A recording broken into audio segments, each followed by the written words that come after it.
Recently, I was doing my holiday challenge and I played Viscous. Now, since I have no idea how to play Viscous, I decided what's the easiest Viscous build? I'm just going to play Gun Viscous. And I didn't even follow a build. I pretty much just went off of vibes and my own knowledge, and I just created the build, right, as I went through the game. And I talked about it a little bit on stream, and someone mentioned, isn't this kind of like poor design because it feels like you can kind of build the similar way on every hero?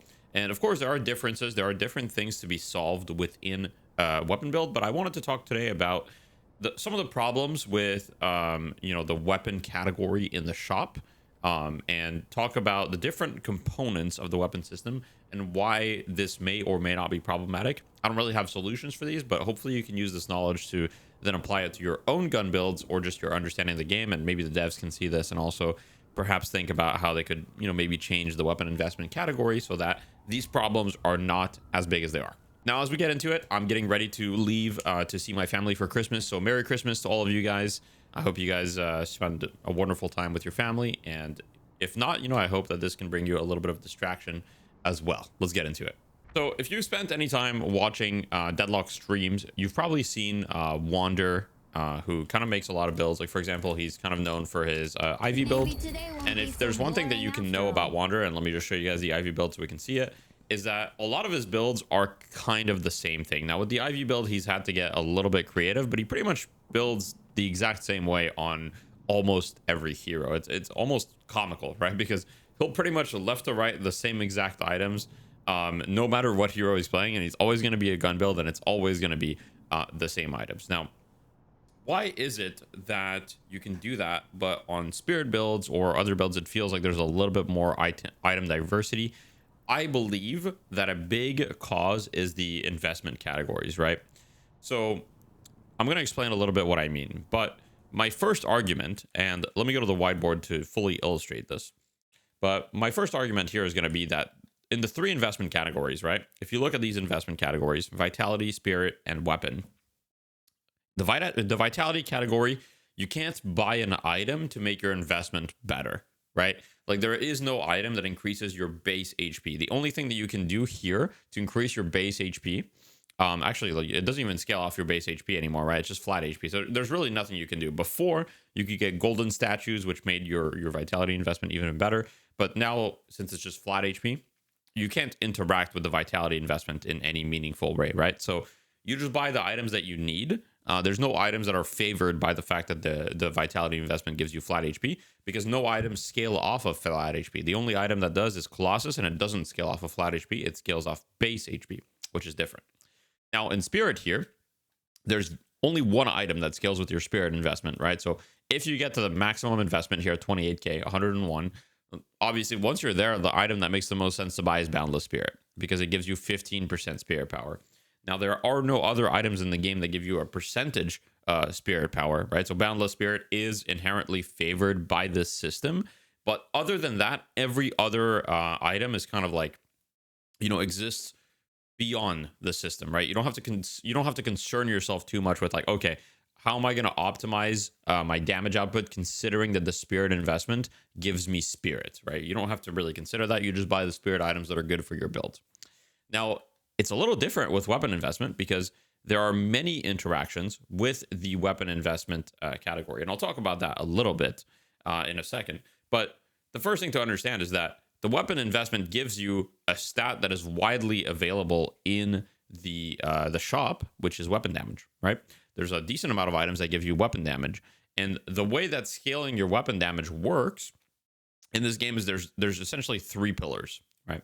There's three ways for you to scale your gun damage, really, which is fire rate, weapon damage, and resist shred. And then there's like another multiplier. Like, for example, there's lucky shot. Lucky shot kind of exists in its own kind of bubble, so to speak. And then you could argue there's also damage amp, but damage amp is not really something that builds can get access to. It's more something heroes have, like Shiv or Calico or Pocket. But regardless, these are the three main ways that everybody gets access to kind of scale, which is fire rate, weapon damage, and resist shred. Now, the investment category kind of already takes care of one of these by giving you a lot of weapon damage, right? Like, if you invest 9,600, you already get 80% weapon damage. Now, why does this matter? So The reason why this matters is because let's say I'm playing Ivy, or let's say I'm playing, I don't know, Haze. It truly doesn't matter, like any gun hero, right? One thing that you'll notice is that gun heroes very often have a lot of fire rate. For example, here, if we look at the John build, right? His first damage items, so to speak, are kinetic dash, long range. He goes headshot, monster rounds, right? And then after that, he's going to go cultist. So here, this does give some weapon damage, yes. But kinetic dash is so much more effective than its relative items just because of how the weapon investment category works. Because it's a multiplier on top of another multiplier, right? And the same goes for Fury Trans, giving you 40% of fire rate. Now, this fire rate multiplies all of your damage, right? So the first thing to understand is that weapon damage, the percentage that you get, so 60% weapon damage, is modifying your base weapon damage, right? So you can see here I'm doing 47 bullet damage. My base is 29, and then since I've got 60% extra, it's giving me an extra 17.6. Now you guys probably can't see because of my camera, so you'll have to forgive me, but regardless, like that's what's happening. It's multiplying off of that, right? But then fire rate takes that number, right? So it's going to take the 47 bullet damage that I'm doing. So as you can see here, I'm doing 47 bullet damage, and then it's going to multiply that by the fire rate. So it's a multiplier on top of it, right? So inherently, the more weapon damage you have, the better fire rate is. Now, if I go in an example where I have no items at all, right? And I have the choice between 2 items to scale my damage, okay? So if at the beginning of the game, I have the choice between, let's say, long range and Swift Striker, which one do you guys think would be better? All right, Swift Striker gives 20% fire rate. Long range gives 40% damage conditionally. Now, I'm not actually sure what you guys think, so maybe if you want to, think about it for a second, pause the video and try to think about what the answer is.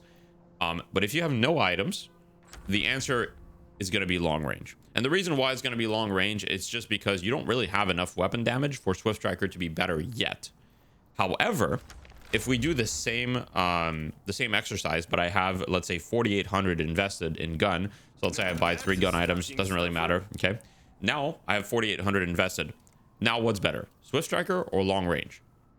The reality is, well, obviously it depends on my other items, but it's almost certainly going to be Swift Striker or something that gives fire rate over the weapon damage, because I'm getting already a decent amount of weapon damage from the weapon investment, and then I can scale that further with fire rate. So this kind of issue is heavily like benefiting items in the shop that give fire rate relative to other items, right?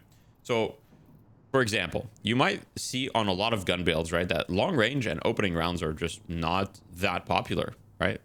They're okay. They're just not that popular. And the main reason why it is because of what I'm explaining is that they don't actually meaningfully scale your damage compared to their relative components, right? Like kinetic dash is just kind of a no-brainer in a lot of gun builds because it gives you flat ammo, which, for example, if you're playing a hero like Doorman, gun Doorman would be very, very difficult to play without kinetic dash, right? Because he has no bullets. With eight bullets in a skit, even if you buy Titanic Mag, you're taking that to 16. That's playable, right? But you would have to invest in Titanic Mag, which wouldn't meaningfully scale your damage. But right now you can buy an item that fixes both your damage and your ammo in one and scales it very, very effectively. But you're probably not seeing a whole lot of like these long range intensifying mags opening rounds in gun builds, right? Like you're probably seeing it here and there because they're not bad items, especially early, but the later you get, the more fire rate is incentivized. So if you go to the super late gun items, right, there's not actually a lot of them that actually give damage. But if we look at the 3200 category here, Berserker is kind of an item that's not really purchased on most heroes unless you can like really, really abuse it. Like Lady Geist, for example, can really abuse it. But other than that, it's better to just go like a reliable fire rate item to scale your damage at that point as well. Sharpshooter is also never bought, or very, very rarely. Maybe on a Gun Vindicta build, you might see it bought, or Gun Grey Talon, right? But once again, you'd be better off just building fire rate. Now, in order to illustrate my point a little bit more, I just wanted to like really clear it up, right? So weapon damage is a multiplier, but only of your base weapon damage, right? It's not going to multiply anything else, okay? Resist Shred is going to multiply all of your damage. So you can think of Resist Shred effectively as damage amp, okay? So if you have, it's not really that simple, but I'm just trying to make it simple so you guys can think about it. But if you have like, let's say, Weakening Headshot, which gives you 13% Resist Shred, Okay. If you account for the fact that they have 0% resistances, it would be a 13% amp, essentially. You can see it as a 13% amp.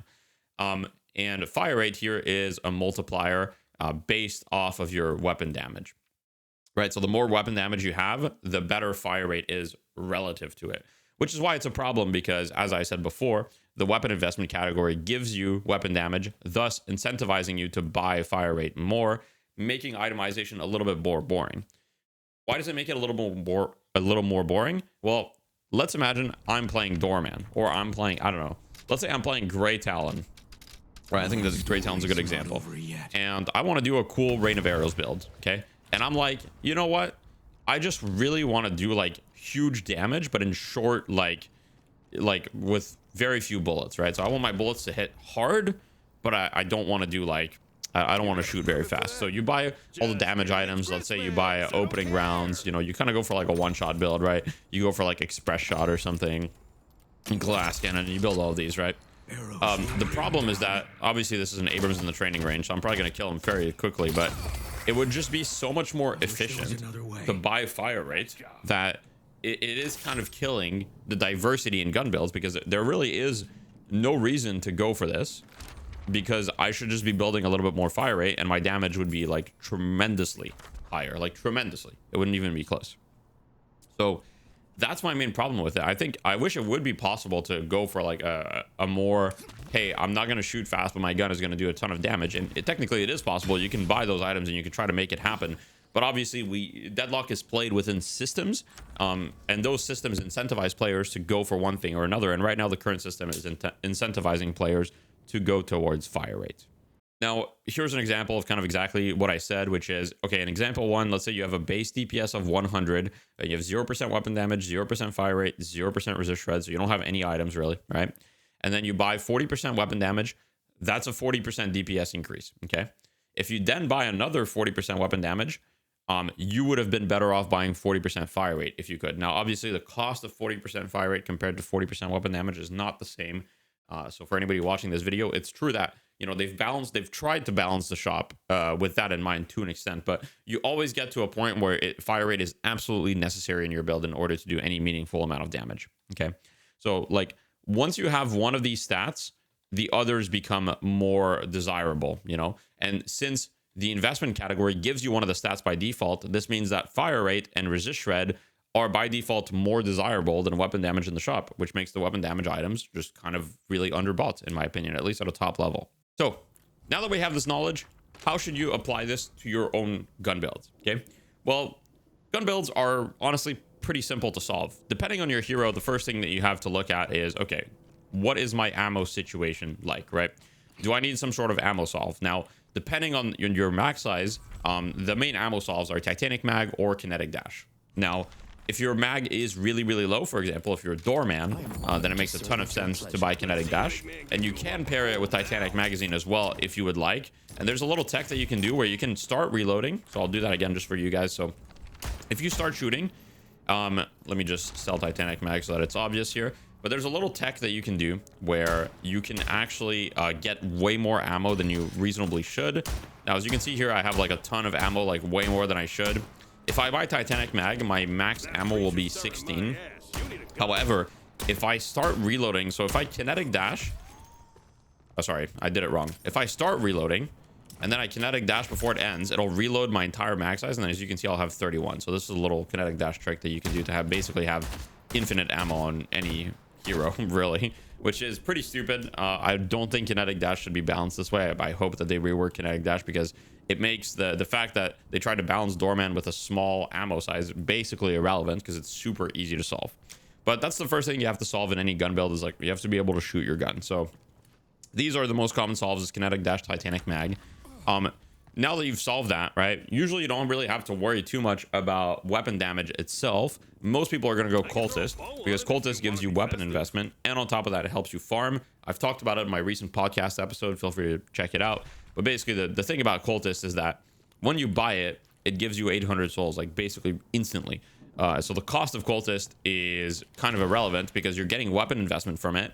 And on top of that, you're getting okay stats. Like the stats are kind of terrible at first, but it's not really a big deal. but you're printing money with it, right? It allows you to farm a tier 3 camp, whereas otherwise you wouldn't be able to farm it. Like if I'm playing Doorman, I can't really farm the tier 3 camp, right? I need all the help that I can get. And then at this point, it's pretty much the only two things that are left to solve in your build are just getting resist shred and fire rate.